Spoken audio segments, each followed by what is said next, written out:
Good afternoon, Cherries fans, and welcome to this latest show here on Up the Cherries in all departments. Now, do keep in mind our sponsors are Dental on the Banks. You can find them on Haven Road in Camford Cliffs and on their website, dentalonthebanks.co.uk. So please do check them out. Now, this show is all about our season in the Premier League. So, what better time to review the last 12 months now that it's all over and safety is assured? 1st of June, we can all look forward to the summer and, of course, Premier League football next season. What we'll do in this show is we'll discuss everything from that Nottingham Forest game just over 12 months ago, where we won promotion to the Premier League, all the way up to the current day and the future of this football club. What better person, though, to actually discuss this with than somebody who has been reporting for the Bournemouth Daily Echo on every single game this season, every single story. It is a pleasure to welcome onto the show from the Daily Echo, Jack Tanner. Good afternoon, Jack. How you doing, mate? Not bad. Very happy to be here. Excellent stuff. And thank you so much for coming on this show. So, what we're going to do is a little bit of a season review and look at the last 12 months for the Cherries because it's been an eventful 12 months. But I'll tell you what, let's go back to the very beginning. That game against Nottingham Forest, I think it was the 3rd, wasn't it, of May? And of course, a lot riding on it. If we had lost that game, Forest would have gone above us and would have been in the driving seat. No doubt they would have got the automatic promotion spot, and would we have found our way through the playoffs? But Scott Parker navigated that quite well. But one thing that does make me question, that going into that game is should we have been in that situation in the first place? Because we got 37 points from the first 15 games. And then it kind of just tailed off. There was the defeat against Derby, the poor performance at home to Reading. We didn't beat Peterborough at all that season. And there was numerous other times as well where you thought, okay, really we should be picking up maximum points here. Yeah, it's interesting because I think like Scott Parker's time as a whole now, when you look back on it, because of how it ended, you kind of forget really what happened before. Like Boreham Wood, that FA Cup defeat feels like Yep. almost like it didn't happen, if not a lifetime ago. It feels so detached from this season in particular, even though it was what 18 months ago. Yep. It has kind of been forgotten how they really just stuttered over the line. I think people knew that at the time. Hasn't been forgotten for a bad reason. It's very much just been brushed to one side because I don't think many people want to recall just how they got there in the end. It was kind of stuttering. And as you say, it was quite interesting how at the start of the season, when resources are a bit tighter, Hmm. results were arguably better than when they did manage to get reinforcements in the door in January. Of course, injury did limit Kieffer Moore, for example. That Yep. story of how he pretty much came back and played, I think less than 100 minutes of football in the end and scored quite a few goals. Um, but yeah, you do kind of have to question, especially when you consider where Forest came from as well. Cooper coming in, where they were at the same time, Cherries at top of the league. The fact that a team, of course, a lot of credit to Forest to rocket up that league table, but Hmm. with the sort of resources and of course second year in the championship following relegation, you still have most of your key players from the Premier League still. So really, teams like Fulham, like Bournemouth, like Sheffield United this year, even though not necessarily in that first season of relegation, I know Fulham were, but they really should be winning most games in the championship. That pretty much happens.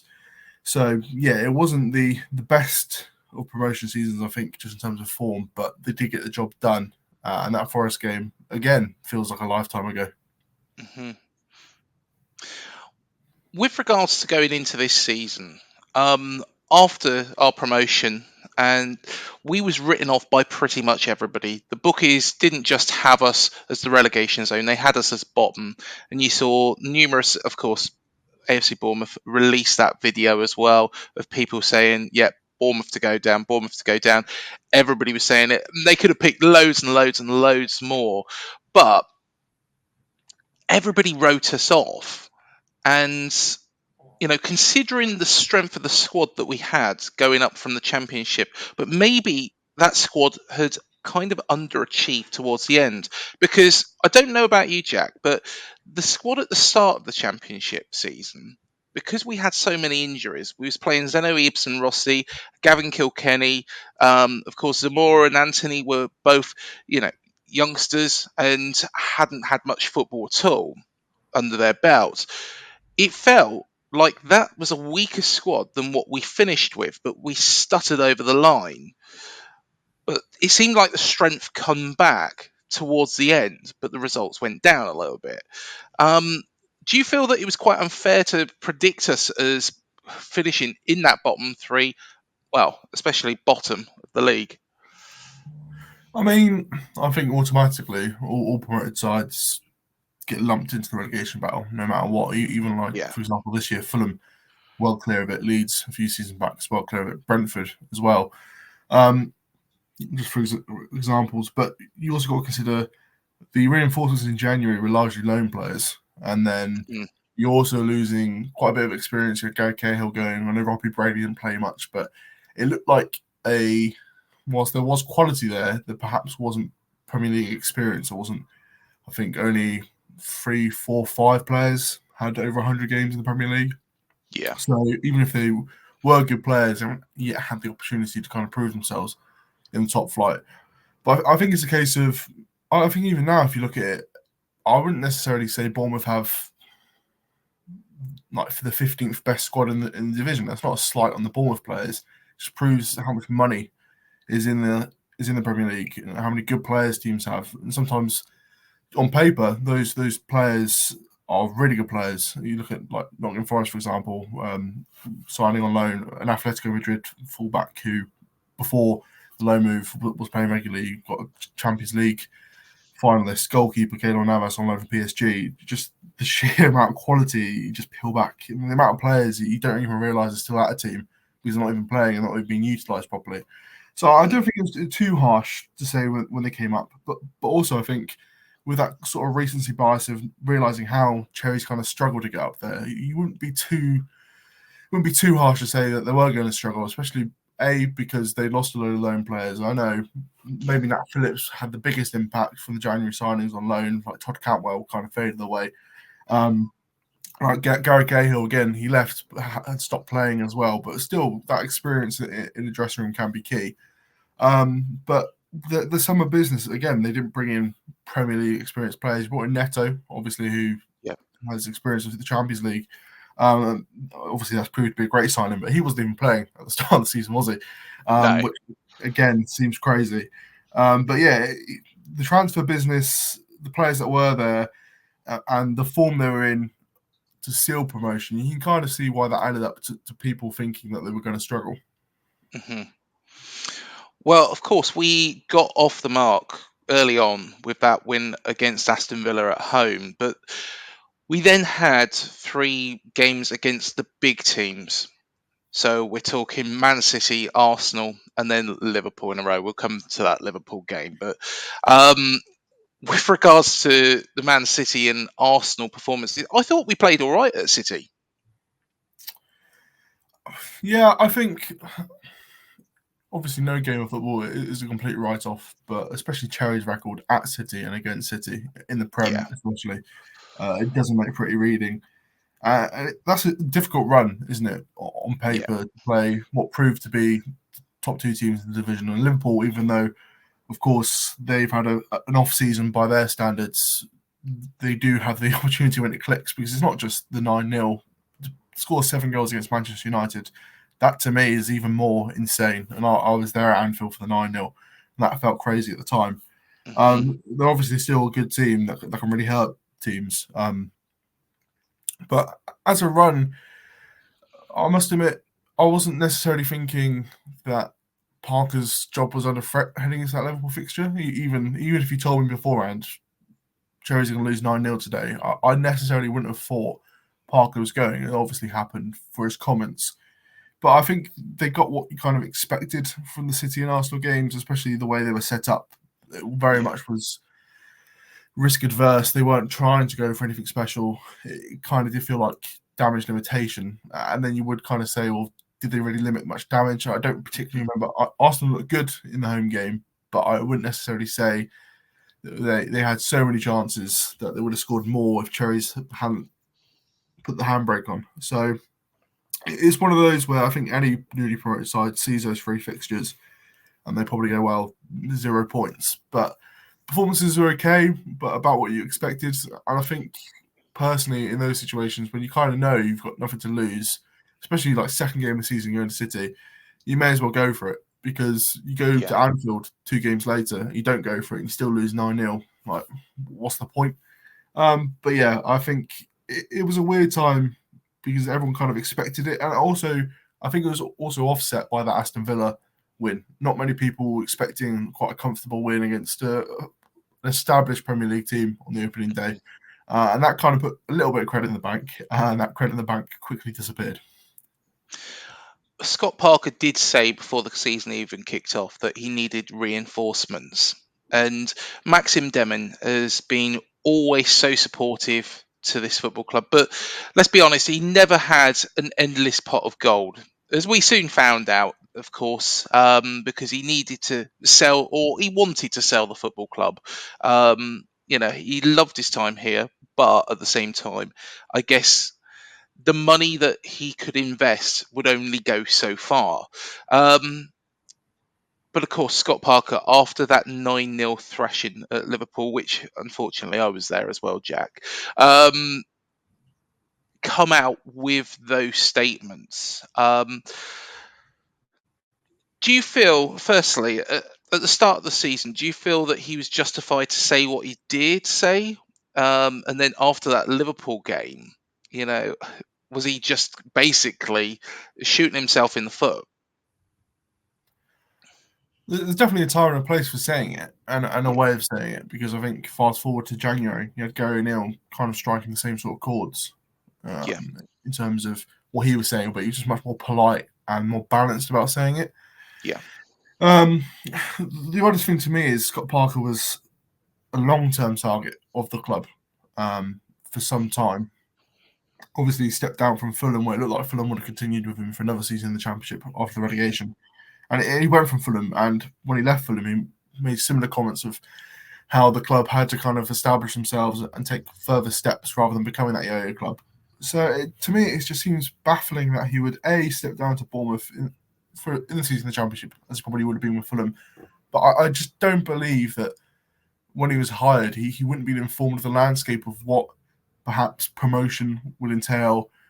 It almost implies that they're expecting for another year in the champ, but the business they did in January and just like the general finances of relegation, the third season it becomes a lot more difficult to go back up, because that's when you start after losing even more and more players. Even at the start of the second, there was rumours of more players going. I think Onat Danjuma leaving kind of gave them enough wiggle room. But yeah, it's just so baffling. Not just the content of his comments, but when he was choosing to say them, and especially because that Nottingham Forest game, the half-time chat they showed, the dressing room talk, showed that he was relatively well liked by the players. He very much got on with them. I remember after that Forest game interviewing Lloyd Kelly on the pitch, and he came up and gave Lloyd Kelly a massive, during an interview, gave him a massive hug.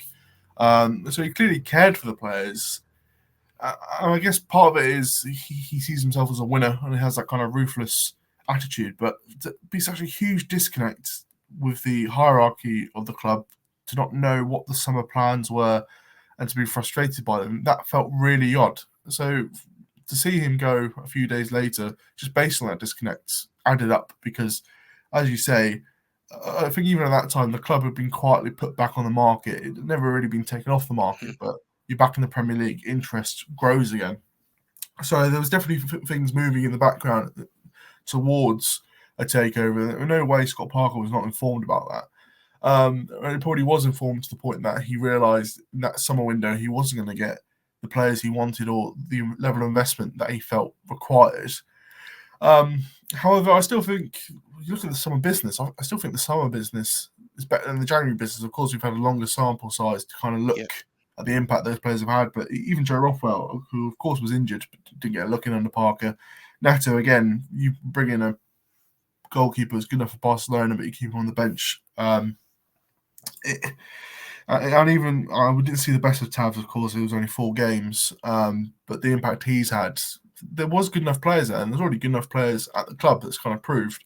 So it was just baffling. It still is baffling to me. It is one of those where I don't think we're ever going to really find out what those internal conversations are that led Parker to almost go nuclear. But yeah, like I said, I'm still confused. With regards to those signings during the summer, were they signings, do you feel, that Scott had a say in, or do you think that they mostly come from Richard Hughes? I think the head coach at Cherries always has some sort of say, just because Bournemouth have not got the money to go and sign a player, even on a free transfer, and have him taking up a registration spot and not playing. But like Ryan Fredericks, for example, someone who worked with Scott Parker at Fulham and West Ham, it was a good signing. I know his injury record was a concern, and that's ultimately proved to be the case again. But still, that was Premier League experience that Cherries were lacking. Perhaps not in a position they needed to strengthen. When you got Jack Stacey, who's played a bit in the Prem, Aaron Smith, the most experienced player they had, aside from June. But Scott Parker would have had a say, and of course, Tavs, I think, was brought in to play a specific role, and it did very much seem that Parker was trying to change the way Cherries were playing. Obviously, it was such a small sample size to kind of base that on. But I remember the Bristol City and Real Sociedad friendlies, and there was a kind of a discontent at the way they were playing. But that worked against Aston Villa, the almost 5-man defence, and how they were going to defend the low block and try and force teams into crossing the ball into the box. But that doesn't work against Man City. It doesn't work against Arsenal. It doesn't work against Liverpool. So it would have been interesting to see if he stayed on. A, how Joe Rothwell would come into the team under him. A, how Tavs would play that sort of left wing-back role. But also, if the confidence, I imagine, would have been really knocked if you try and switch to a new formation that's more defensively minded and you concede, 16 goals in 3 games? I imagine the players' confidence would be on the floor. So that's another what if that would have been interesting and perhaps painful to watch. But yeah, I think that the summer business as a whole, like I said, has been more positive than it has been negative. Ryan Fredericks, again, I think even fast forward to this summer, if you get offered a Premier League experienced right back on a free transfer, you probably take that again. Yes, okay, the injury record has proven to be an issue once more, but the patience shown with Joe Rothwell was, of course, he was a January target, and Cherries went in with a few bids to kind of prize him away from Blackburn. But to then get him on a free transfer, and again, that was a risk because he's never played in the Prem. Obviously, he's got decent pedigree, but he was stepping up a level at a new club, far away from home, being a Lancashire lad. That's proven to be a fantastic bit of business. I think almost rivaling Neto. And to prize Neto away on a free transfer, that was also a risk because, again, he was rusty. He looked very rusty when he first came in. And it was kind of a case of, and I think like the hamstring injuries and the knocks he had, that was also because of the rustiness. He wasn't used to, his body wasn't used to the intensity of the Premier League, but also playing week in, week out for some time. But again, that's a masterstroke. But as a whole, the summer business, like I said, it would be interesting to see what the plan was and how those signings fit into Scott Parker's tactics, because, again, we'll never know. But I can see why Parker would want some of those players, and I very much imagine they were his signings in the sense of he would have okayed them. Perhaps Neto, for example, I'm not sure how he would have dealt with the handover in a way. It would have been interesting to see what he would have done for the Wolves game if he would have swapped Travs out. Because, of course, that's a massive talking point. Last season's Player of the Year, or Daily Echo Player of the Year, multiple people had different people, being dropped. Like the 9-0, I wouldn't say particularly any goals were Trav's fault. There was a few just general things, perhaps, but obviously your confidence is going to take a knock. But I think as a young goalkeeper, your confidence takes a big knock if you get pulled out of the team. But perhaps that was the blow was softened because you've been replaced by a goalkeeper from Barcelona. But again, it would have been very interesting to see how Parker would have handled that. Of course, what we'll do is we'll discuss this a little bit later on. But we've seen that Travers is a quality goalkeeper, like in the recent Everton game. But going back to that point in time, so we've just been beaten by Liverpool. Scott Parker's been sacked 3 days later, and Gary O'Neill's been appointed. The big thing that, and something that he deserves so much credit for, is those players were on the floor, their heads were down. We had a lot of youngsters in that squad, and how Gary O'Neill actually picked them up. Firstly, did you think that it was a temporary appointment at that point, and that something was going on in the background at the club, or was it a case that they were just going to see how Gary was going to do? Because it didn't seem like they had a plan for when Scott left, unlike, say, for example, Brighton. Yeah, I think it was a consequence of the circumstances. Because not Yeah. only, again, I don't think at that point the takeover news had come out, but I believe, like timeline wise, it was rumbling in the background. Mhm. So I think the club kind of knew that there's a possibility that the people making the decision wouldn't be the ones to see the consequence of it. And on top of that, maybe they get to making the decision and like a month later the takeover goes through. Yeah. So that's one aspect. Of course, the World Cup break as well. You kind of know that there is a more permanent time to make that decision rather than waiting a whole season. You do have a nice natural break in the season for a new manager to come in. But I also felt that the market for managers, there wasn't many proven Premier League managers that could come in that weren't a drastic change in style. Like, for example, Leeds, Sam Allardyce at the end of the season, from where Yeah. they started the season, their high pressing football. I think it kind of felt like you'd be bringing in a specialist when the players didn't necessarily suit that. Yeah. That was the only kind of thing that was sort of on the market, and those specialists, without being rude to them, hadn't been specialists in some time. Like Sam Allardyce hasn't kept the team up, I think now, for like 4 years. So the managerial market was fairly slim pickings. Yeah. So that would have impacted how they navigated the appointment. So it very much did feel like Gary O'Neill was on a temporary basis all the way for up to November. Towards November time, we were kind of thinking maybe he's done all right that he'd be in the mix, and he was in the mix. But just the way he kind of dealt with his press conferences, it was a very strict one game at a time, nothing beyond, no questions beyond that. It was very much there in the here and now. So you did kind of get the feeling that the club were looking at other things, and that kind of developed. But there was just so many different factors that impacted that. I got to meet Gary O'Neill actually before the Brentford game, and it was as part of something that Steve Fletcher had sorted out for Al Guard, a close friend who sadly passed away just after Christmas of cancer. But when I did meet with Gary, he seemed very astute. He seemed very, very focused on the job in hand. He was really looking at all these teams, and like, for example, Brentford, he was looking at, okay, if Brentford do this, we'll do this, and going into quite deep analysis with regards to that. How much of that showed when you actually met him yourself?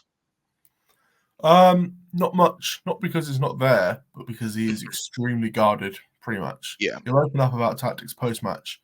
But yeah, if you, I appreciate the tactical side of the things. I obviously haven't got the level of understanding like football coaches, but I have asked quite a few, and especially before games, you're just not going to get the answer.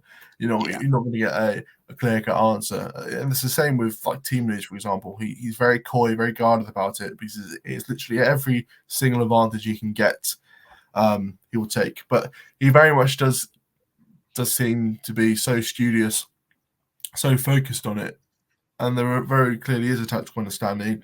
And it's nice when you can kind of prize a little bit out of him because Yeah, it's clearly there. And he's a pleasant enough guy, but you yeah, can very much tell that when he's at Cherries, in terms of down at the ground, there's stuff he'd much rather be doing, and that is preparing for the next game. He very much feels like the type of manager that if he doesn't go into a game feeling fully confident in his own preparation, then he won't be fully confident in getting results. So he very much stresses that. He spends long hours, not just in the office at Cherries, but also at home with like an iPad, watching games, going through. He doesn't bother going to watch upcoming opponents in the flesh because it's just wasted time traveling up to a stadium, sitting yeah. there. It's much more efficient to be sat at home or in the office watching the game. This is that I think just highlights the level of detail he goes into and how efficient he wants to be. But like I say, especially post match, it's very interesting. Post match, he will explain his tactical decisions a bit more. But as you say, it very much he talks all the time about how the game will look and how he wants to set his players up so they know what the game will look like, so they can then react to that during the game. So yeah, and that from people I speak to in and around the club, that is very much the vibe they get. Is a very detailed and almost obsessive man who doesn't like to give much away because he wants to put all the margins he possibly can, all the winning margins, in his favour. From that Wolves game all the way up to the Southampton defeat, every team in the Premier League had tasted defeat apart from ourselves. And that was really from taking over from Scott Parker. That was the first really good run that Gary O'Neill went on. We'll discuss the second good run in a bit, but was you impressed with how he managed that team, especially that coming back from 2-0 down against Nottingham Forest to win 3-2? Yeah, I'm still fuming because at half time I turned around to my colleague and said, if Cherries come back and win this, I'm going to put 50 quid on Gary O'Neill to get the job permanently. And then in the chaos of the second half, I completely forgot. Um, and I would have won that money even if he hadn't been appointed permanent manager because the betting markets he managed 10 games as interim, which counts as permanent. Yeah, But anyway, I'm letting that go. But it was the game management there because he made a big call. He switched the formation there. I think that's also when we started to see there was a run of games where he would really um, start to match up, especially how Cherries defended with how teams attacked. So against Forest, they started with a back four. yeah, Obviously, under Steve Cooper, Forest are very well known for playing with a back three. And second half, they matched that and it bore fruit. But I think the first run, it very much felt like Cherries had worked out how to be defensive and how to be defensively solid, perhaps yeah, weren't clicking enough going forward. And then after that, there was a run of where they, towards like the Everton games, where they were really good going forward, but they just perhaps lacked a little bit defensively. The Leeds result, the Spurs result. And it kind of felt like if they could find that balance between the two, of course, those defeats came after that initial run, but it kind of felt like they're still trying to find that balance. And arguably that clicked in April. But but yeah, I think just to settle that team, especially after, like I say, 16 goals in 3 games, the one thing you really do need to do is shut up shop, at least yeah, improve defensive stability. And that then gives you the basis. And I think that gave them confidence as well, just to stay in games and get points. For example, they went up to Newcastle. Newcastle at the time, I think they were like the draw specialists of the Premier yes, League. yeah, But still, they were in very good form, and they went there with confidence because they kind of knew that if they can nick a goal, there's a good chance they can get something because they were quite capable of keeping teams out. Of course, that didn't last throughout the whole season, but I think just as a run of games, that undefeated streak, I think it just kind of settled nerves and then gave them confidence going forward. yeah. Yeah, most definitely. Um, there was that run as well, and what you did mention about the Leeds and the Spurs games, where of course started with the Southampton match, then of course West Ham away, which was a little two dubious decisions to be perfectly honest.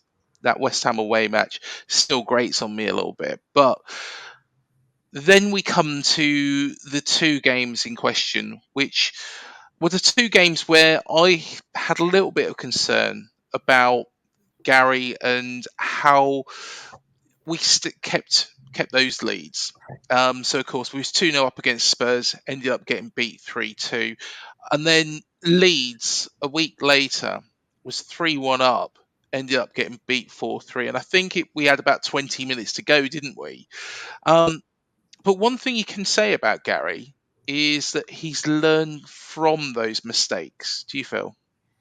Yeah, of course, there was the Arsenal result later Yeah, on in the season, but that, as a circumstance, is completely different to yeah, both the Leeds and Spurs game. Cherries were under siege throughout the Arsenal game. But yeah, I think they're the first team in Premier League history to have 2-goal leads in consecutive games and lose both, which is not a pretty stat at all. And especially the Spurs game, at the time, Spurs was still somewhat decent. yeah, But the Leeds were especially um, a positional rival for sure. hmm, So to lose points there and kind of galvanise them um, was disappointing.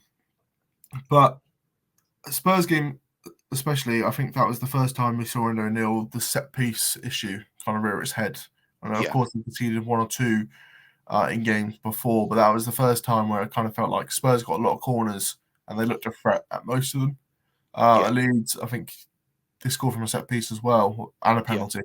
So that was kind of the start of the theme in proper. Of course, they did hmm, concede 3 set piece goals against Liverpool under Parker.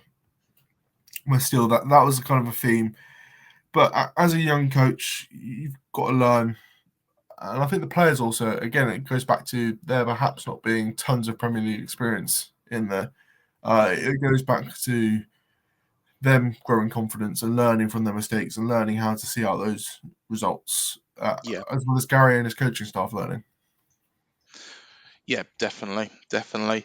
Of course, before the last two games before the World Cup were the two Everton games at home, and in all honesty, they two fantastic wins: the 4-1 in the cup, and then the 3-0 in the league. But in all honesty, Everton were the worst side I've seen down here all season.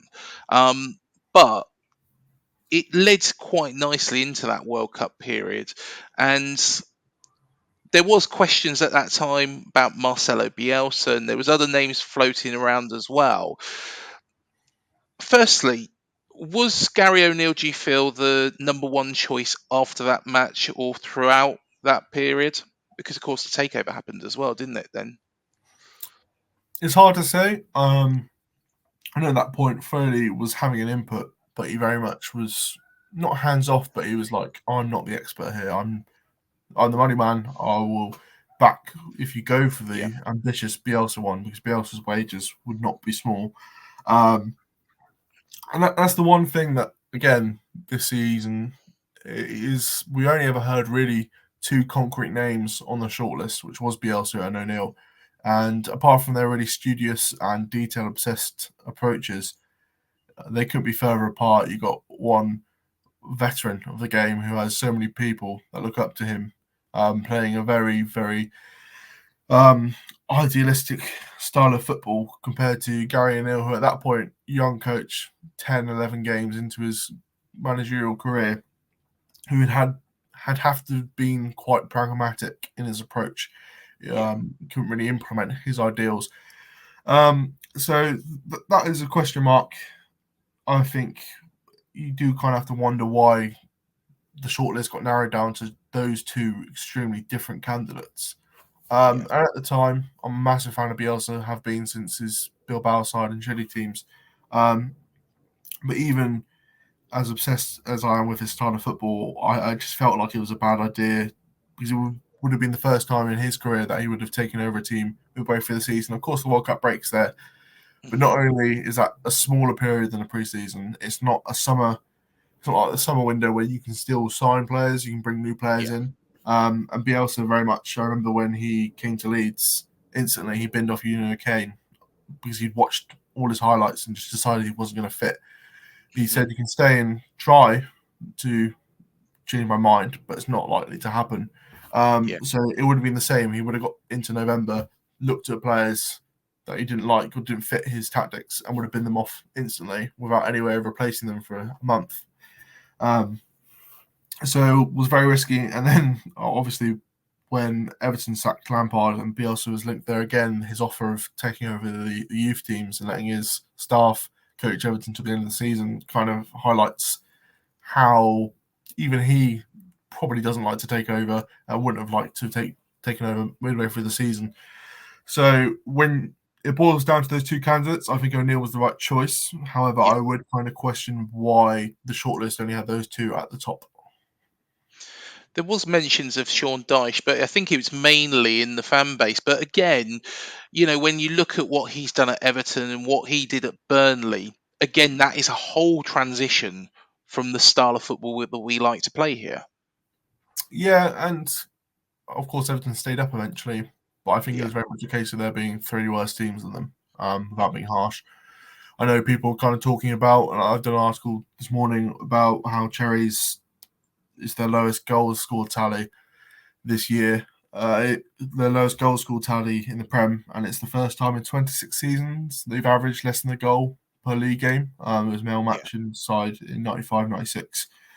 Everton and Wolves both scored fewer goals than Cherries, who themselves didn't necessarily set the world alight in that regard. So I think even Dyche would have been a risk, but as you say, stylistically, he probably would have moulded and got enough and established a style. But in the relegation battle, really don't think you have the time to put idealistic footballs or really knuckle down on how you want football to be played. Yeah. And then that puts pressure, because if you do try and attempt that, like Dyche has done, and it doesn't fully pay off, then you leave yourself open to pressure and risk all the way through to the end of the season. So I think O'Neill's kind of pragmatism really has paid off. But again, I don't really recall internally Dyche being discussed too much. I know he came out and did that interview saying he'd be open to it, which is slightly amusing, because I think most managers will be open to a Premier League job opportunity. Yeah. But it did very much feel like it was a manager who didn't fit the club and a club who didn't fit the manager. So it was a suggestion from fans. I can understand why, because again, it kind of leads into that survival specialist, but it never really felt like that was a possibility. I've always been behind Gary O'Neill, and probably that day when I actually met with Gary, probably influenced that quite a bit as well. But we did go on that poor run after the World Cup, and there was a lot of criticism. Some of it quite nasty. Nasty. There was like the clown emojis. There was the PE teacher comments. I got a lot of flack myself for actually backing Gary O'Neill so much, but we was on that poor run, and there was times when, I think that the club might have thought, right, okay, are we going in the right direction?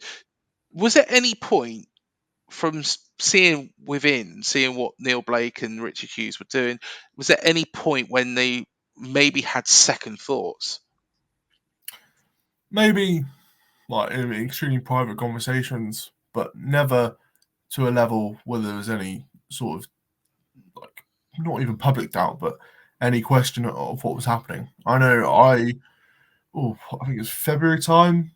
February time. I kind of came out and said perhaps this isn't working just because there's so much fan pressure. But it's such an odd situation when you had, of course, social media can be an echo chamber. But yeah, even in the stands and just kind of the feeling around the ground, well, at least in the main stand, you can tell there was discontent there. There's definitely discontent on social media. But internally, it was a case of people asking us, why aren't we asking the question? Because there's just no noise to back that up. Almost to a point, if we'd asked the question, O'Neill would have kind of been like, would have understood why we were asking it. It did get to a point where I think he turned around and he did say he understands why he's being asked it because of the fan pressure, but he knew that he's fully backed. And I think that deserves credit because, of course, they could have got it wrong. yeah. But I think, again, you look at Nottingham Forest, Steve Cooper seemed to be on the verge of the sack multiple times throughout the season. And in the end, he got to see it through and got the job done. I think sometimes we place a bit too much stock into the impact a manager can have on a Yeah. season. But it very much felt that, especially around January time when there was such a huge list of injuries. And again, it wasn't the best run of fixtures either. Of course, the Crystal Palace game in particular was a real low point, and O'Neill afterwards came out very disappointed and very, not scathing in his criticism, but very open and honest about how the levels have been very low.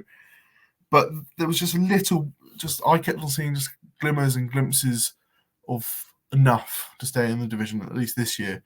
At a boardroom level, I don't think it was even discussed. I kind of said at the start of the month, the silence was almost deafening, especially in comparison. If you kind of imagine you have the club in one ear and the fans to the other, just the complete difference in terms of what you're hearing from both. I wouldn't say a disconnect, but there was just a pure backing from within the club, even when perhaps the fans felt very, very differently. I think the time where I showed probably the most concern was, of course, the Brentford game, which was televised on Sky, and it was poor. It was really, really disappointing. I was gutted about the result, and I did wonder, and I thought more for Gary's own sanity, is this right? Because being in the Premier League, it is a cauldron. You can go on runs where you're winning, a couple of games on the bounce. You can go on runs where you lose a couple of games, and it's all highlighted there in the press because it's the biggest league, arguably, in the world. And I did think, well, is this really fair on a new manager? But he turned it round, and it was late February. It showed again where he'd really learned from his mistakes and the team started to perform. You take that Burnley performance and compare it against Wolves away.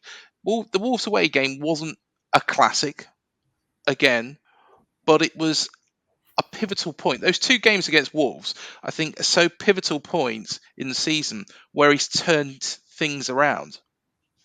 Yeah, I mean, roughly the same time, there was the Forest at home game. I Yeah, felt that could have been a turning point in the sense of dropping points so late on against a positional rival. That could have been, and it did, whilst the performance was far improved from what we've seen in and around that sort of time period.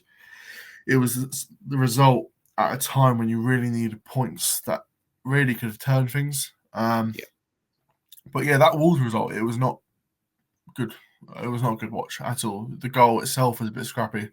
yeah, Don't think if they don't score, I didn't really see Wolves scoring. I must admit, I came away from that game fully understanding why Wolves have only scored 31 goals in the Premier this season, yeah, as it proved. They really struggled to break down that low block that Cherry set up in.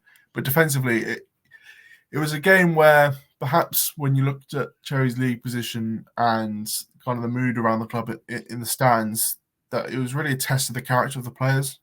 mhm, It was one of those where, like, you have lone players like Jack Stevens and January signings that don't have that attachment to the club, but there just felt to be unwavering commitment from the players. Not just to the club, but also to O'Neill. Especially at the time, I know constantly players kind of been asked about O'Neill, and it was very much they wanted him to stay, just as they wanted him to get the job when he was interim. So it did kind of feel like that Wolves game. Not only did it kind of show that there was a resilience to Cherries that perhaps we hadn't seen so strongly, but also that there was a commitment to each other and the manager, and there was a real belief. I think that's the only thing you really can take away from that Wolves game was belief and 3 points. Gary did make a big call around that time as well, and I think he deserves so much credit for this. And he took the captaincy of Lloyd Kelly and gave it to Neto. Now, sometimes, when this has happened in the past, it's really an indication that the player who's had the captaincy taken off them isn't really favoured or not really wanted by the manager. But it never seemed that way with Gary O'Neill. It seemed like he was taking the whole pressure off Lloyd Kelly, who, let's be fair, against Burnley, it's probably one of the, well, the worst game he's ever had for this football club. But his confidence was an all-time low. But I think that pressure was taken off, weren't it? Yeah, Lloyd Kelly's an interesting one because he was probably, I think, if you think back to Scott Parker, the one player that comes to mind for me is Lloyd Kelly in terms of Yeah. he was his captain.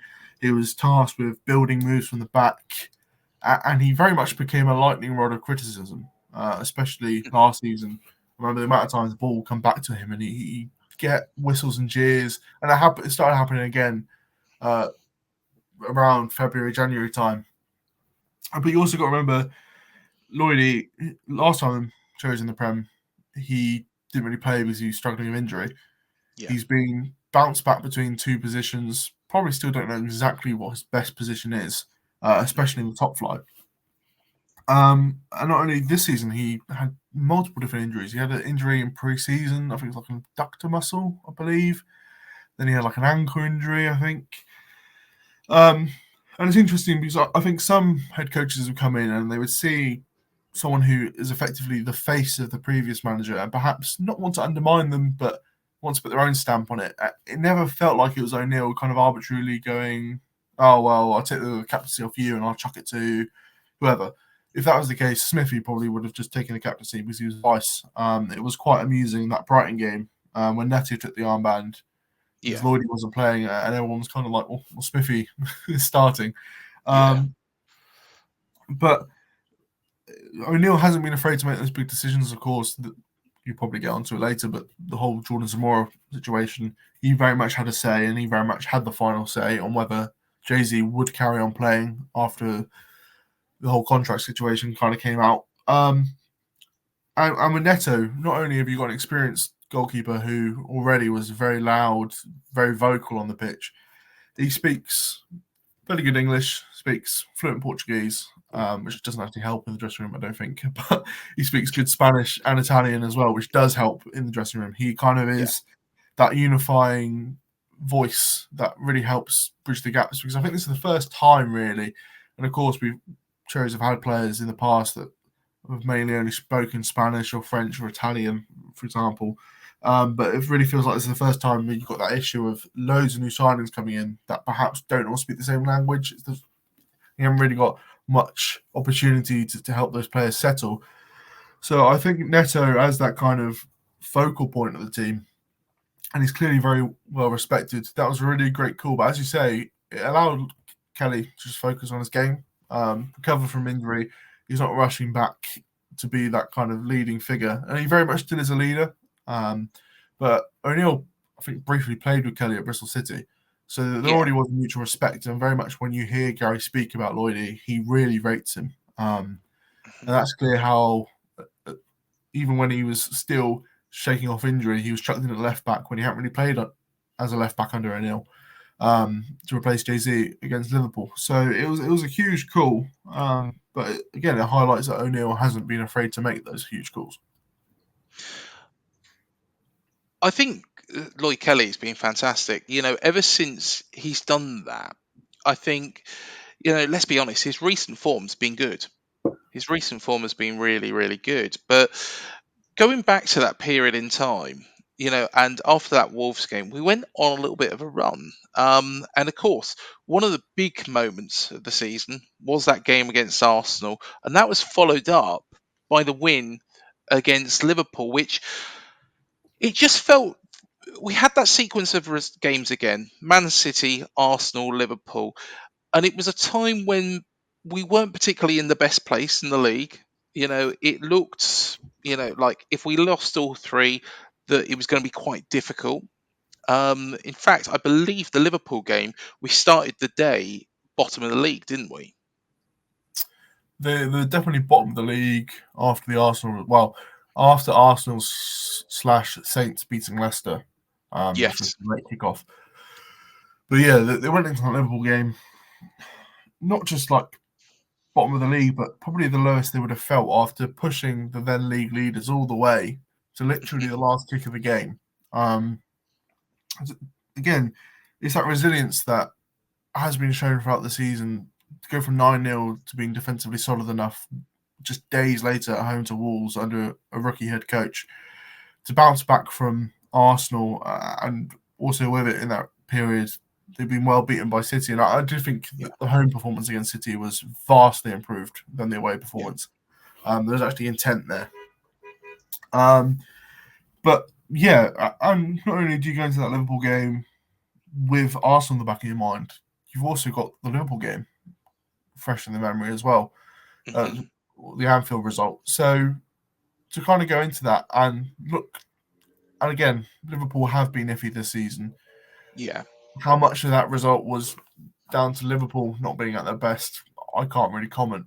But what we did see from Cherries was, again, that level of commitment, but also a self belief, which I think sometimes when you're in a relegation in March, like it wasn't like it was early on in the season. You got 2 months left. You're quickly running out of games to sink to the bottom after they spent most of the season up until that point outside the relegation zone. Hmm. All those kind of mental blows, I think, does really have an impact. So to kind of spark their season again, and as you say, it was a good run, but it was a weird run, wasn't it? Where they were winning one, losing one, winning one, and I think during the championship season and this season, the players kept on speaking about not getting too high, not getting too low. But I think just imagine how mentally exhausting it is to go week in, lose one, lose one, win one. You naturally have that highs and lows that you try to manage happening week after week. That can't be easy either. But as O'Neill said at the time, if you win one, lose one from that point of the season, you probably stay up. And I think Yeah. if you kind of look at the run they had in April and then the run they had in May, I think effectively they did win one, lose one, just in a different order in terms of total wins over like an 8 game period. Um, but yeah, not only did it kind of spark belief, it kind of showed that there was a mental strength that perhaps at that point the season's gone by with other relegation threatened teams we haven't seen. Jaden Anthony, of course, around this time signed a new contract. And you know where we're going with this. And I thought that at that time, because they are good friends, Jaden Anthony and Jordan Zamora are really, really good friends. I thought that Jordan Zamora was going to sign that contract. And then all that Udinese stuff come out. How advanced of that announcement being made by the Italian club was you aware that something was going on in the background? Um, I think it'll be about a few weeks because obviously it was the Liverpool game that JC got dropped Yep. and out of the squad. The club, you say with Jaden and Jordan, they don't have the same agents, and they've never had the same agents. Jay Z's last agent, the one that he signed his last deal with the club, at the same time as Jaden, that agent was banned by the FA, so he got a new agent, Yeah. at a bigger agency. But by all accounts, and I can kind of see it, obviously, when you're a small newspaper journalist, you kind of get ignored. But I've made frequent attempts to contact Zamora's agent and heard nothing back. So it's no surprise then to me, or at least it's fairly logical to assume that when all the noise that around the club that they were hearing nothing from Jordan Zamora and his agent about a new deal, that was true, and I've heard nothing to kind of negate that. Even like I say, you may not speak to a small local newspaper, but if your client's a Premier League footballer and you've been bombed out of the squad and they're saying you're not engaging with contract talks, most agents would get something out in the national media to kind of say that isn't the case. But we never Yeah. heard that. It very much kind of felt like they were saying, yeah, whatever, that is the case. Um, there was a feeling that even like January time that something had been agreed with someone, even Mhm. domestically. Of course, with free agents, you have domestic-based clubs in England can only really officially sign a pre-contract with a player 2 weeks after the last game of the season.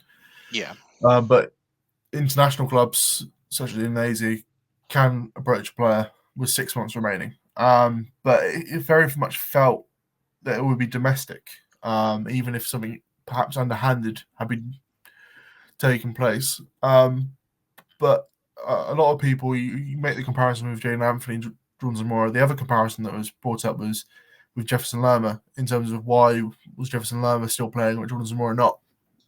And I asked Gary O'Neill that question, and that's been backed up by the fact that there's always been dialogue between Lerma's representatives, Lerma, and the club in terms of Yeah. what's been happening. With Zamora, it was just radio silence, and that is not only is that just odd, it's almost unheard of Hmm. at Premier League level in terms of contract talks. You at least make people aware of your plans, or at least tell them that you're playing the field looking for options.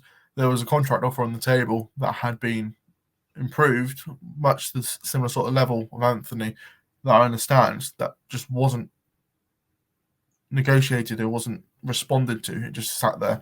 It got to the point where apparently Cherries higher ups had to go to Jordan Zamora in the flesh and say there is a contract offer. The representative isn't answering.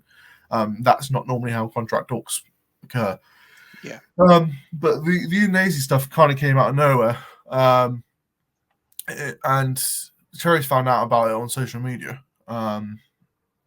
So they quickly reacted and then decided that it wasn't just a case of Jordan can train with the first team but not play. They didn't want him around the first team picture at all. Yeah. And it's a sad way for it to end. The other aspect is him going to Udinese means the club is entitled to less compensation as well. If you've gone to a domestic club, it would have gone to tribunal.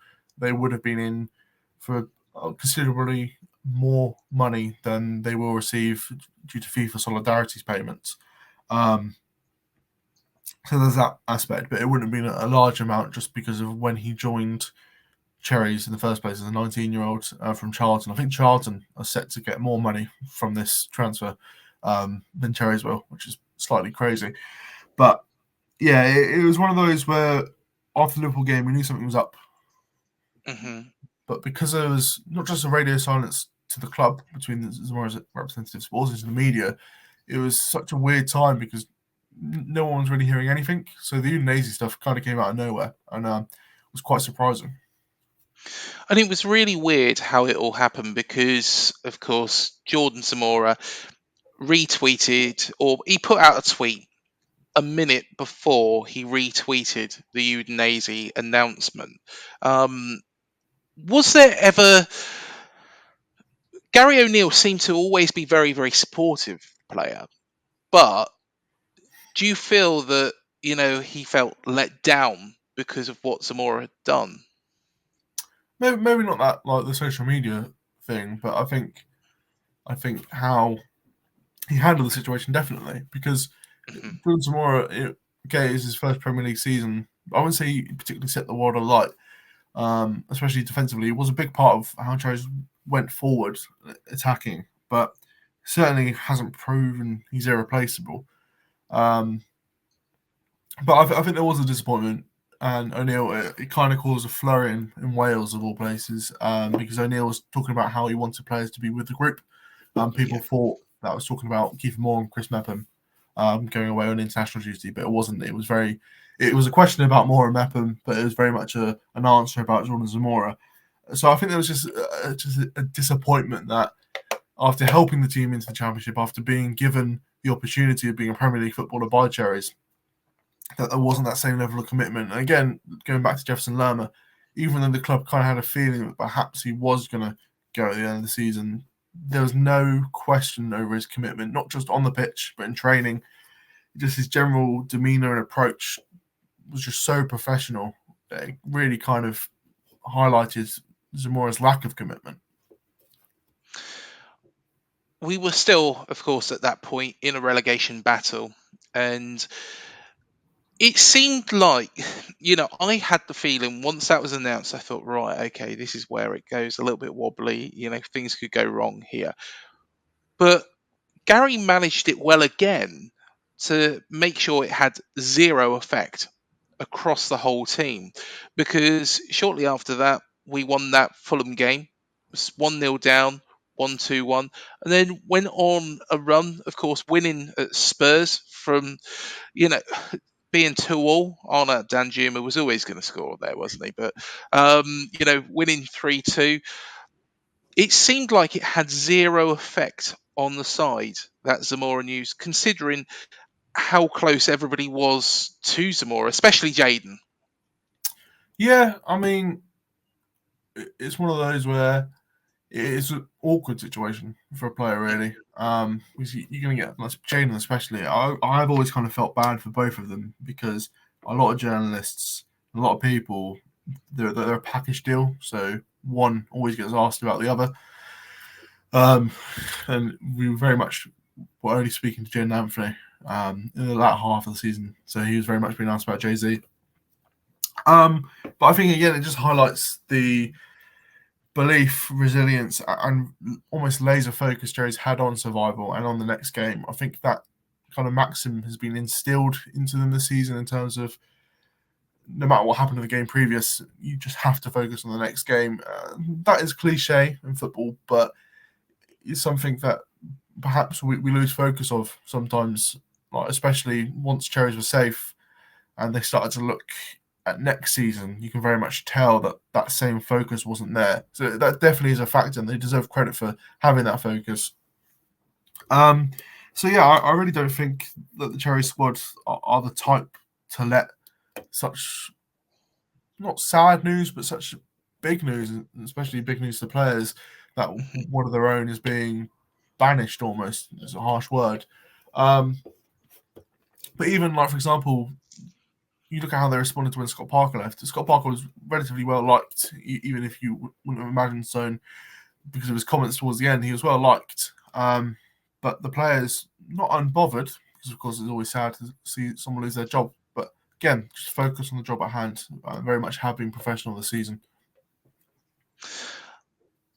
Let's just quickly touch upon the players as well that come in. And of course, Dongo Atara coming from Lorient.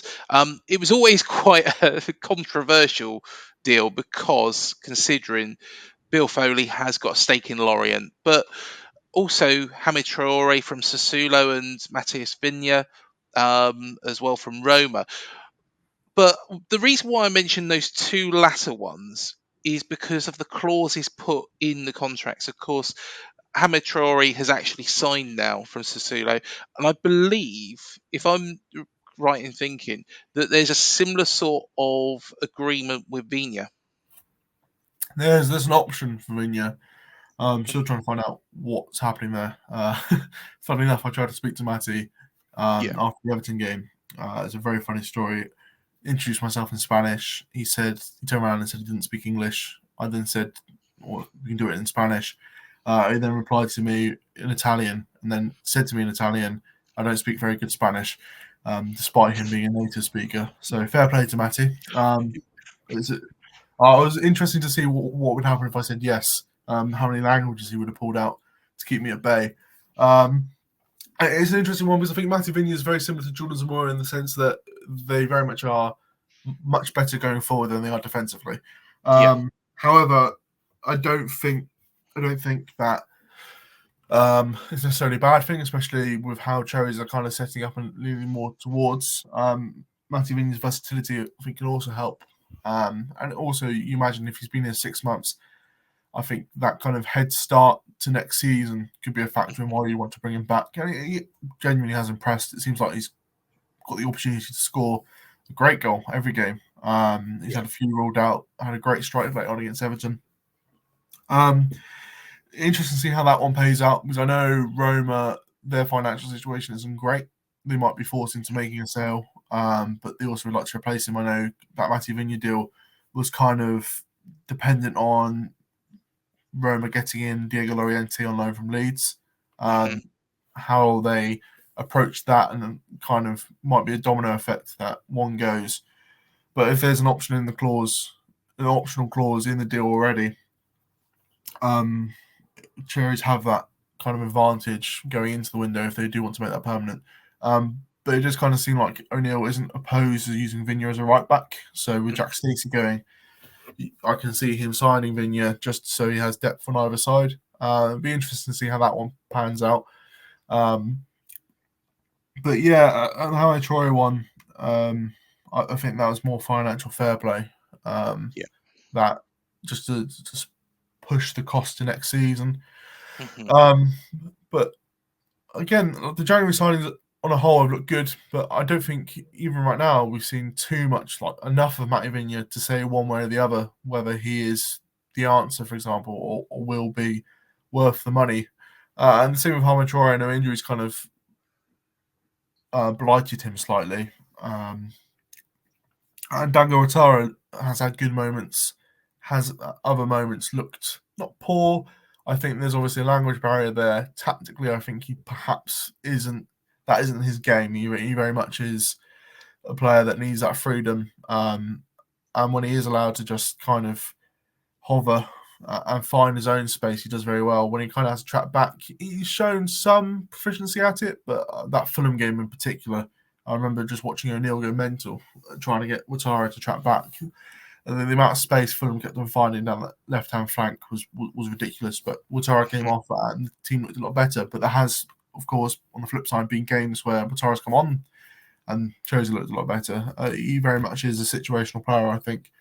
But I think there's definitely a lot of room for growth with him. And it'd be interesting to see how that Lorient relationship kind of develops. Of course, a lot of ill feeling from their fans, not just Yes. Foley, but to Bournemouth as well. It's a very interesting dynamic, and how Black Knight Football Entertainment's stake in Lorient grows. That's another one, and also to see if they follow through with plans of buying another club elsewhere, how that all adds up. So yeah, I think the January transfer window as a whole was productive, Yeah. but I don't think we've seen the best of Hamad and Dongo, and that's exciting. It's not a slight on those players. I think with a full pre-season for them to settle, they will look really good. There is rumours, or has been rumours, going around with regards to us looking at more Lorient players. And one name that does pop up every now and again is Enzo Lafay. Do you think that there is substance in that? I think it's a difficult kind of. Those rumours will be more common now, just because Hmm. you've got a plausible link always. Cherries will have access to kind of the stats, more in-depth stats and more in-depth reports. So very much not saying that they're a safer bet, but you're more well informed about a player when you Yeah, bring them in from a sister club like that. I can very much see Lerma's replacement in some way being a bit more of a ball playing midfielder rather than that combative. Just kind of how Cherries are looking to move towards a more possession based system or controlling the yeah, ball in midfield a lot more. And I think Lafay fits that a bit more because he's kind of like Rothwell in the sense that he's very comfortable on the ball and bringing the ball forward, dribbling, but probably a bit more attack minded than Rothwell. Um, but to be fair, that being said, the one thing that both Rothwell and O'Neill have talked a lot about is how they've added defensive responsibilities to his game. That's the one yeah, side of his game that needed improvement. And we've seen that throughout the course of the season. So I don't necessarily think players like Lafay, they may have a profile and they may be doing a certain role at different clubs, but they may come to Cherries to do a different role and to kind of be moulded into a more versatile player. hmm, I think the other interest is I think that fan link and the feeling of Lorient fans will be a factor in future transfers, just because whilst Black Knight do have the option and are looking to probably move towards a total buyout of Lorient, there still is a local businessman in charge of the club who yeah. very much understands the feeling of the fans. So I don't think it's necessarily going to be a fire sale each year, but I think Cherries will have a much more well-rounded picture of players from Lorient, and if they fit and a fee can be agreed, and they have more advantages in signing players from Lorient, but I don't think they're necessarily concrete links. It's just those players will always be on Cherries' radars from now on. Going back to, of course, the results after, and there was three games as well that was going to define our season, and that was West Ham at home, Southampton away, and then of course Leeds at home. We lost that West Ham game, but of course won the following two, which secured survival in the Premier League. The West Ham game especially was a bit disappointing, but the Southampton game a bit cagey, but the players seem to come out of their shells against Leeds. What did you make of all that? Because it seemed like Gary had got into their heads, right? Okay, those are the two games that we need to really focus on. That Southampton one, it was cagey, it was concerning, but it seemed like they were always going to get that job done. Yeah, the West Ham game again feels like I'm stuck record, but set pieces reared their Yeah, ugly head once more. And that, I know, it's kind of been a stick to beat Cherries with this season, but it's a very fair stick to beat them with. And that really, I think that was probably some of the worst goals they've conceded this season from set pieces, yeah, especially that first one, Antonio, just had complete freedom. Um, Ridiculous how much space he had. But also, I think, especially that West Ham result, where it kind of came from the context of the Fulham, Spurs, and Leicester wins, it very much would have been quite easy to take that and kind of go back into their shells, like you say, and kind of have their confidence knocked. Especially going to that Southampton game, because that Southampton atmosphere was really weird. It was not a half-empty stadium, but there's certainly quite a few seats you could see. yeah, Um, and there was just malcontent. And Southampton, it's been such an odd season because arguably in another Premier League season, that Southampton team would have been relegated some time before April, or very much yeah, would have felt 100% down. But they went into that game and they kept on going into the games for a few games after that, still technically in with a shout of staying up.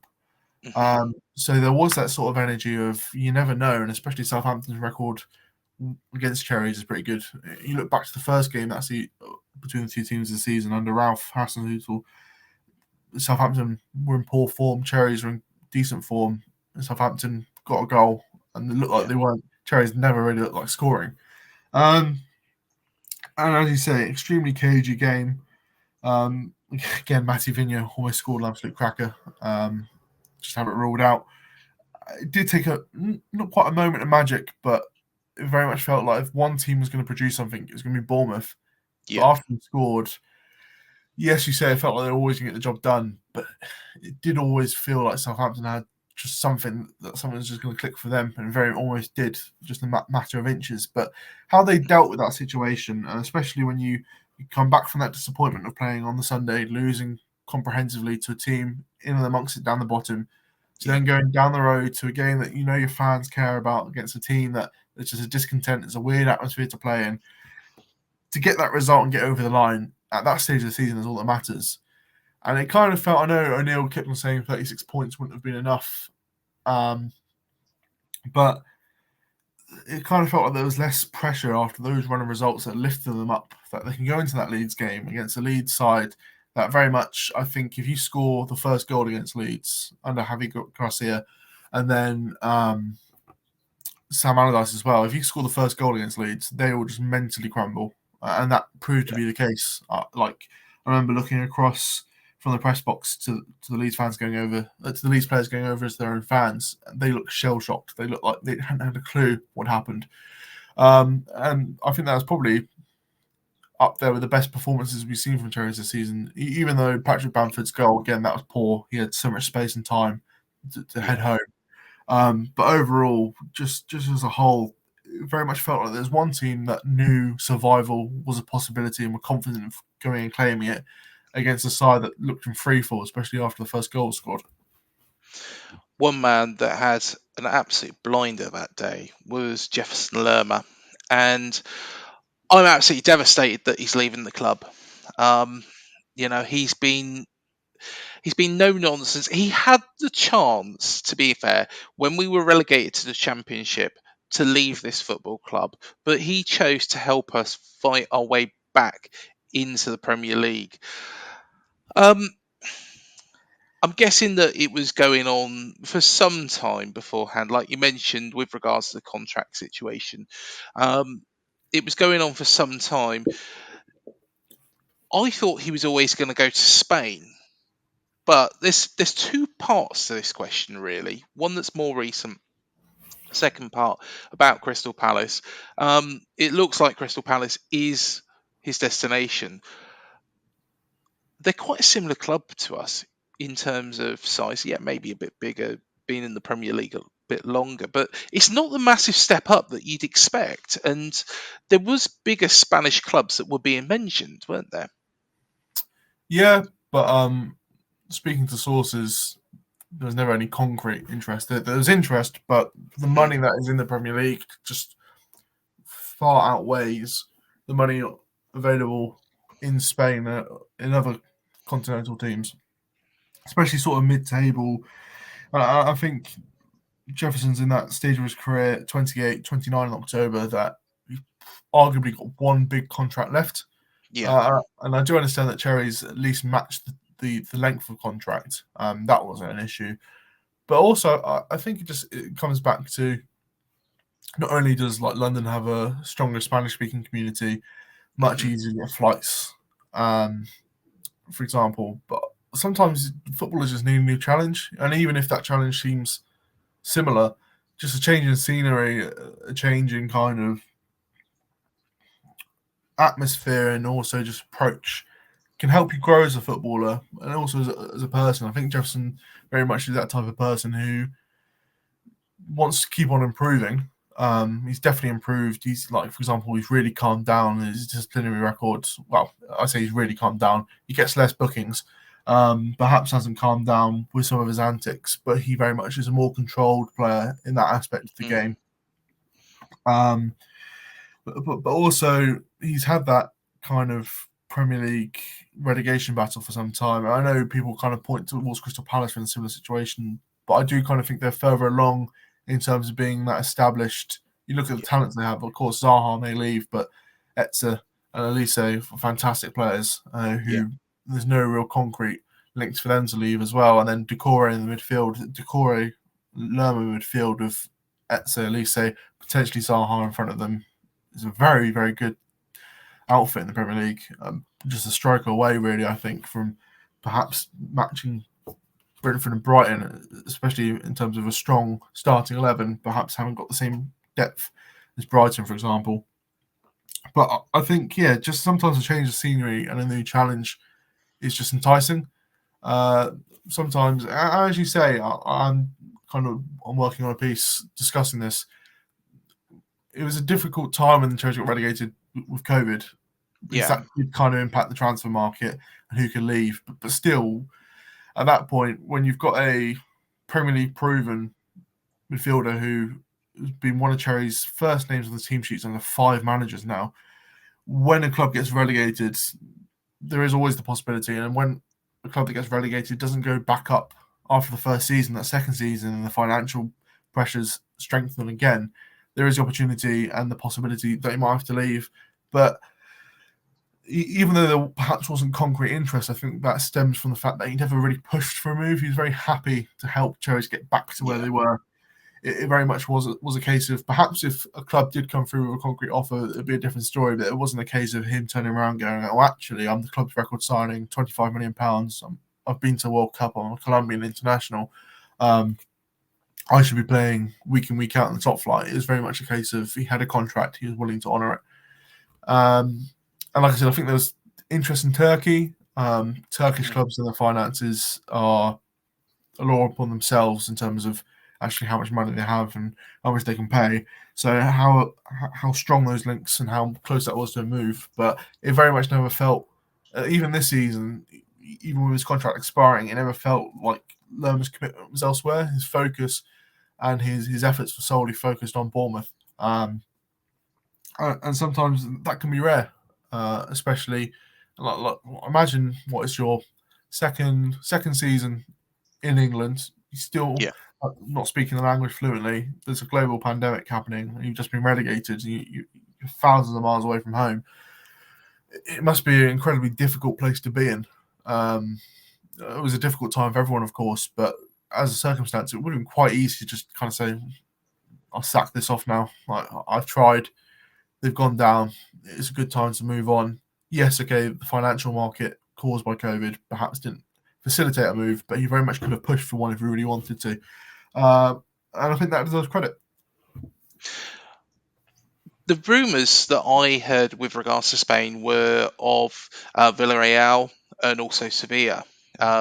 being in for Lerma. I don't know how much truth was in that. Probably not very much. You see rumours going around the internet all the time.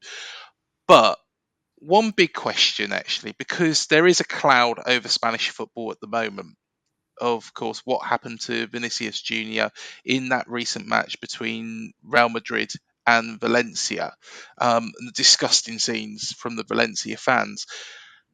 Do you think if there was concrete interest in Lerma, that might have swayed his mind? Do you think it will sway a lot of players' minds about going to the Spanish league? I think everyone's situation is different. Of course, Lerma, as a black footballer who's played in La Liga, is Yeah, probably aware of kind of the culture of Spanish football, especially. I don't think it would have swayed him in particular. A, because I don't think there was much concrete offer, especially in terms of I think there might be like preliminary talks where wages, like potential wages, would have been discussed, and that would yeah, have been shot down quite quickly because it just was not matching what was on offer in England. But yeah, I think it would be case by case scenarios. Like Vinicius Junior, he's not only playing in a foreign country at quite a young age, but he's a star, he's a focal point. And his treatment, of course, there's that racism, but it feels very, very pointed to him as a person as well. Uh, it is a case of, I don't think, was that also has been quite a few examples of racism for other players as well in Spain. I very much think it is racism being used to get under the skin of a single person. It's quite interesting the kind of Spanish attitude to it is because he's antagonizing people. It's okay to be racist, which is such a absolutely broken chain of thinking. But that is kind of their thinking. It is yeah, we're abusing him because he deserves it, not because of the color of his skin. Is kind of the excuse by some, which again is deplorable. But I think quite a few players that are worried about it would kind of see that as some of them will see that as one of the faces of La Liga, one of the stars of one of the biggest clubs in the world is not immune to it.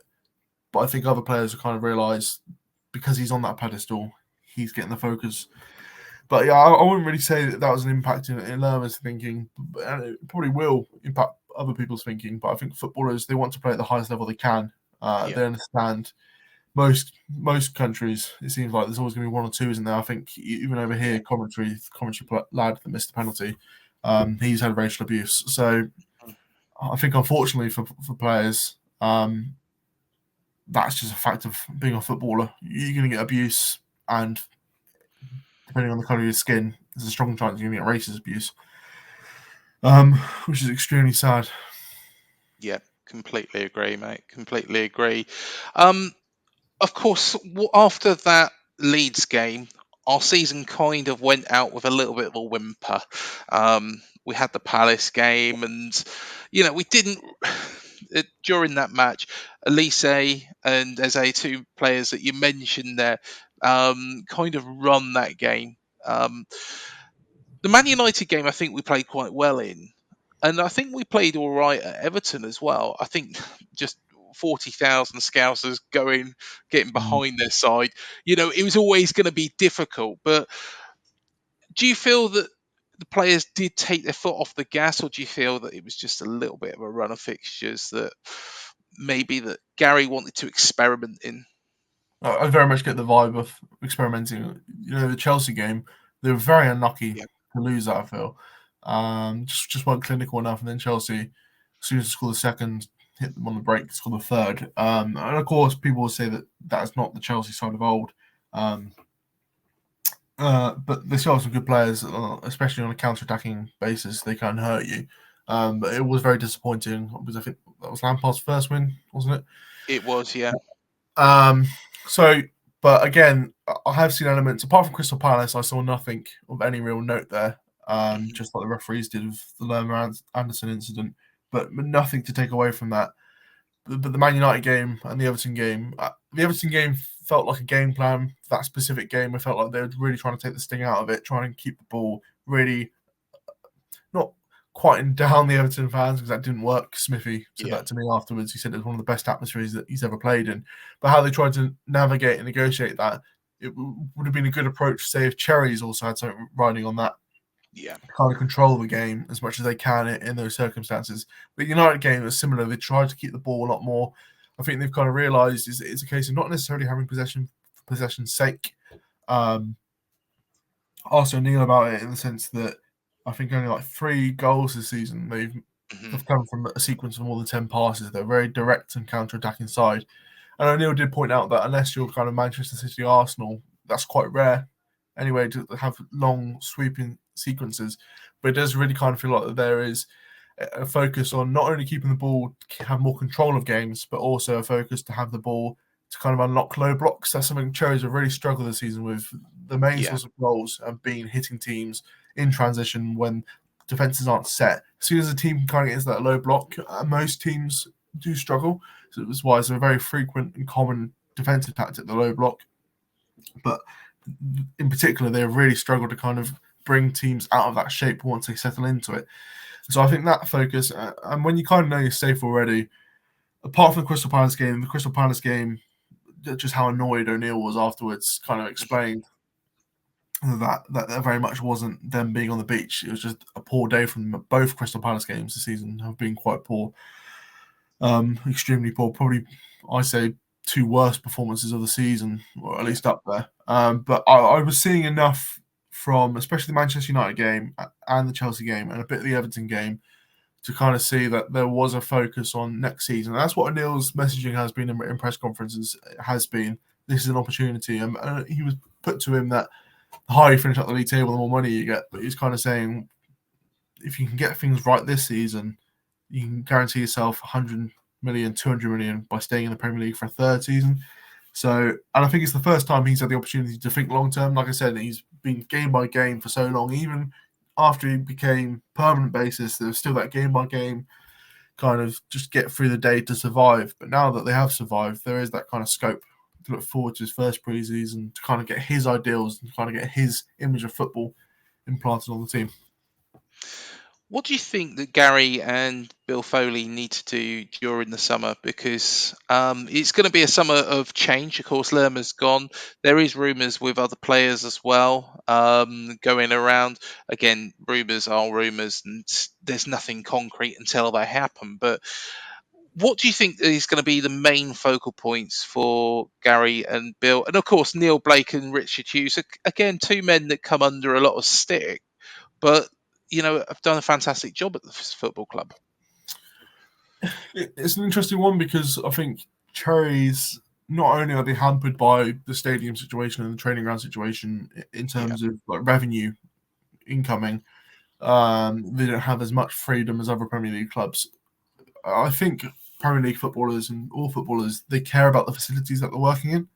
yeah, There's only so much that you can increase your wages to kind of give you an advantage over a club that have better facilities. But that's the main focus, of course, trying to figure out the stadium situation and then the training ground, which is good progress is being made. But in terms of the playing squad, it'll be interesting because I did think that January's business, signings that are brought in, Semenyo, Ouattara, Traore, they were very, very good footballers. Matty Vigna as well for that transitional style of play.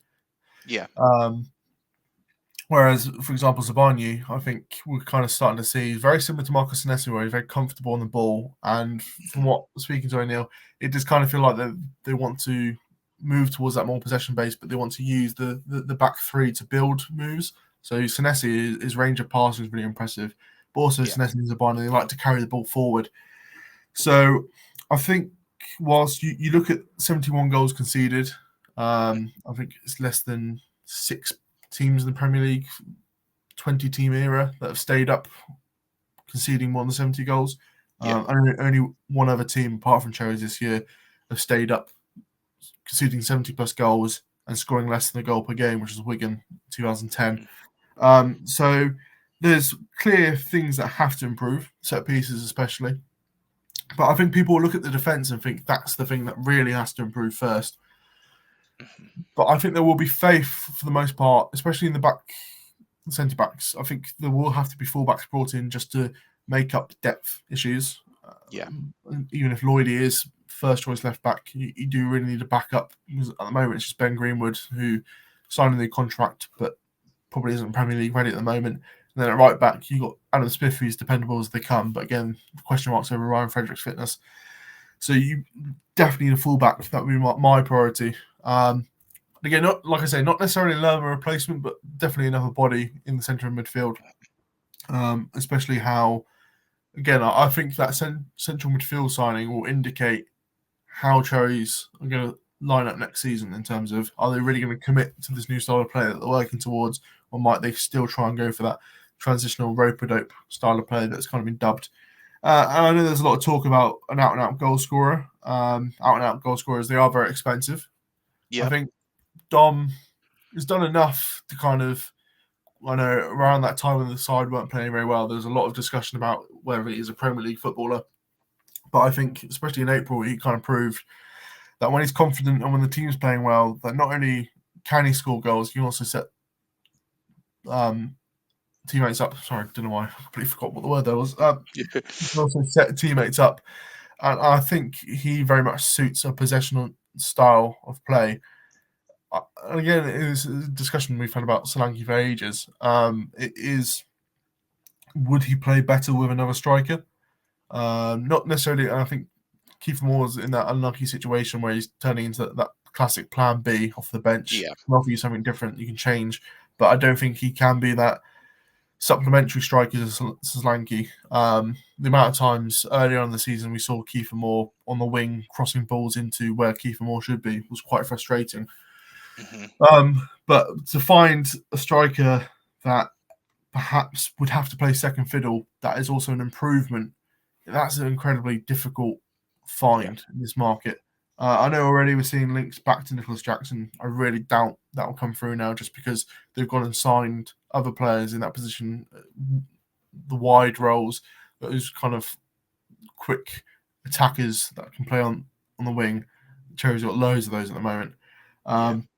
It's definitely going to be interesting summer for outgoings and how they kind of deal with that. Because that's the one criticism I did have.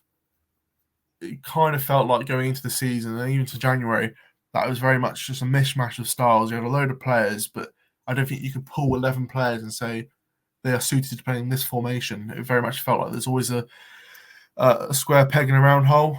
So I think this summer could be the opportunity to start streamlining it, to making sure that you got a squad. Not only have you got a starting 11 that can play a style of football, you've got depth where if you need to swap players out, you can. But also you've got options where if that style isn't working, you can tweak things. So that's an incredibly difficult thing to do. It's not like I think sometimes fans and press can just kind of go, here's the shopping list, this is what you need. But to kind of balance that all, that's going to be a big ask. But it's going to be interesting because I think this will be another statement of intent from Foley. He's talked about how Cherries weren't going to get relegated. He's already spoken about Europe this summer and how Cherries negotiate it. I think it will be a marker. In January, they spent a decent amount, but when you kind of compare their overall spending of the season as a whole, like considering their summer spending, it wasn't too excessive. Especially compared to the gaps they had to fill with all the loan players that left in the summer. But it'd be interesting to kind of see how they approach this window, if they are going to go gung-ho again, or if it's going to be more concentrated, not necessarily bigger names, but bigger financial contributions in terms of the players they bring in, if they're going to go big on one or two, or if they're going to try and bulk out the squad. I know quite a few spaces are freed up already in terms of registration next season, so that's going to be very interesting to see. So, of course, the final real question is, of course, there is going to be quite a lot of changes around the football club. And hopefully, fingers crossed, the stadium talks will start to pick up. I'd love to see a renovated Dean Court where it's made a bit bigger, but it seems like the owners aren't going to go down that route. But for the time being, there is these ticket price increases that Jim Frevola has announced.